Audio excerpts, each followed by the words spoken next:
ocasión vamos a ver cómo vigilar el cumplimiento de los DES. Como ya sabemos, el Estado tiene la obligación de respetar y garantizar los derechos humanos y así adoptar las medidas necesarias a tales fines.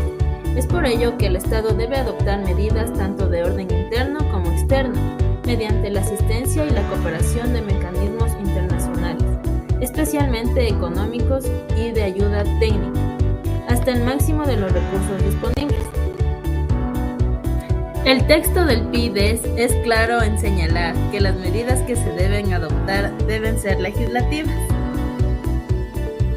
No es coherente pensar que solo los estados con recursos suficientes tienen obligaciones y responsabilidades con sus habitantes, ya que los DES deben incluir políticas nacionales.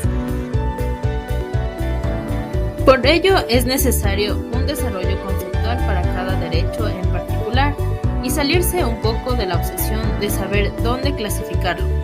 Por ejemplo, el derecho a la educación.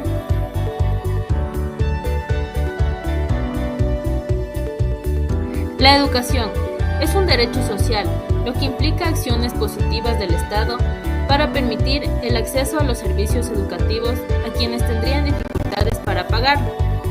Se dice que es un derecho que funciona como prerequisito para el pleno ejercicio de la democracia, de modo que también es un derecho político y civil, pues de ella depende la autonomía de los seres humanos. Asimismo, la educación tiene efectos a la inserción de la vida laboral. Por lo tanto, la educación es un derecho político, civil, económico, social y cultural.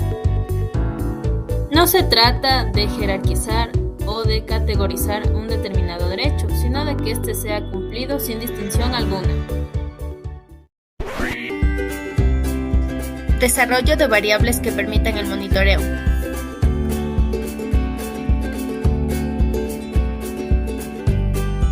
Es necesario detallar algunos desafíos que plantea la elaboración de variables o indicadores que permitan el monitoreo.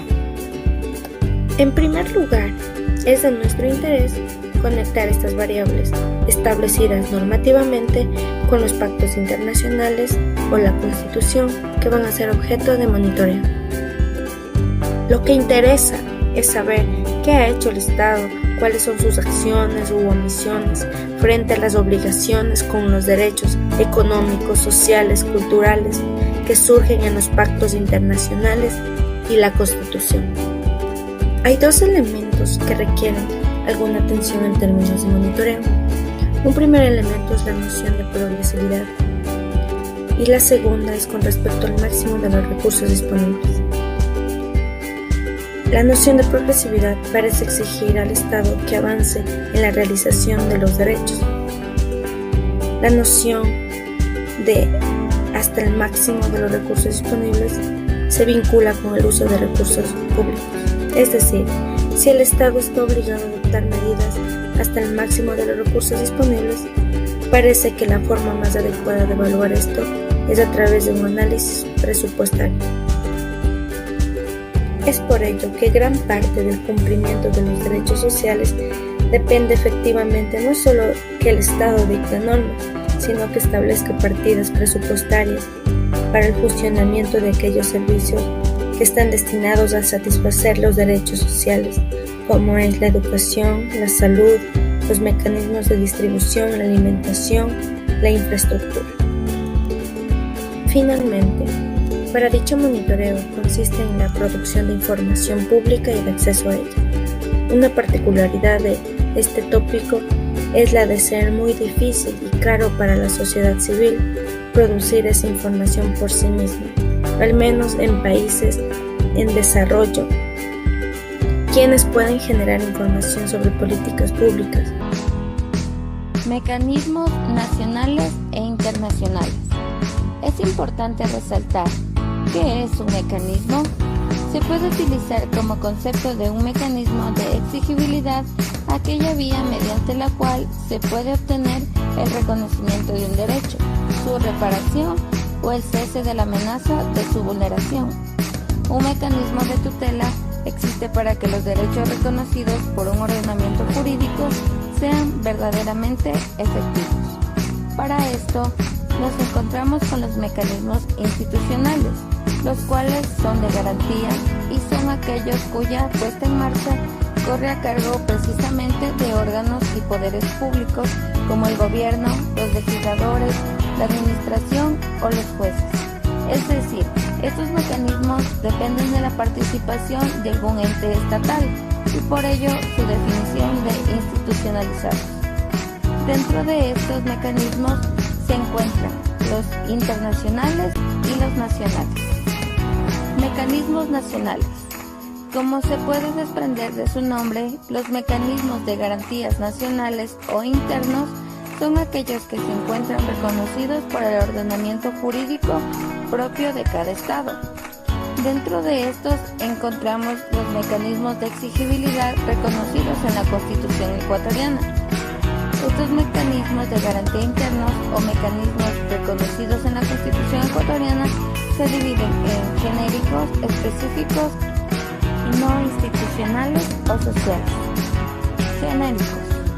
Dentro de estos tenemos la afirmación de la dignidad humana, el aseguramiento constitucional de los derechos, la existencia y vigencia efectiva de una república democrática, la separación de funciones, y esta garantía se ve recogida en la Constitución ecuatoriana mediante el establecimiento de 5 funciones que son legislativa, ejecutiva, judicial y justicia indígena, de transparencia y control social y electoral. Continuamos con los específicos y dentro de estos tenemos los normativos, de control y fiscalización, de interpretación y jurisdiccionales.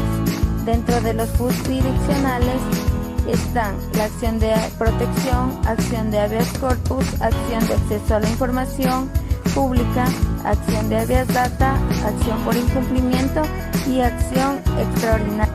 Mecanismos internacionales. Uno de los mecanismos internacionales más importantes de defensa y promoción de los DES es el Comité de Derechos de DES, cuyo mandato específico es monitorear el cumplimiento por parte de los estados de sus obligaciones conforme al Pacto Internacional de DES. Guía para la medición. Tenemos como indicadores de derechos humanos guía para la medición y la aplicación.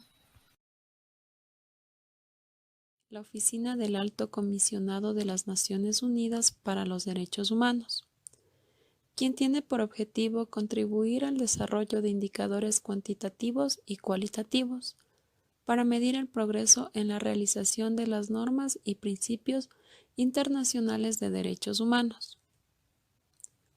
La guía describe el marco conceptual y metodológico para los indicadores de los derechos humanos, recomendados por los mecanismos nacionales e internacionales de los derechos. Cuestiones que hay que abordar en la medición de los derechos humanos.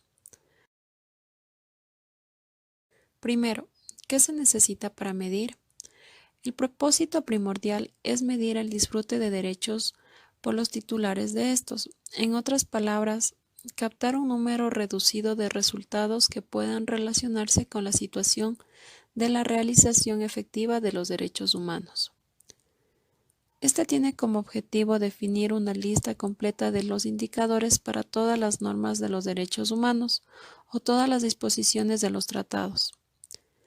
La evaluación siempre tendrá un importante carácter cualitativo que podría beneficiarse de la aplicación de un número reducido de indicadores cuantitativos seleccionados.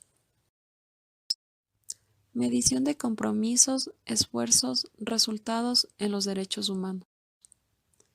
La realización de los derechos humanos exige continuos esfuerzos por parte de los garantes de derechos, primordialmente el Estado, para respetarlos, protegerlos y hacerlos efectivos, y por parte de los titulares de derechos para hacerlos valer, mientras que, en el caso de los derechos económicos, sociales y culturales, resulta más fácil de aceptar.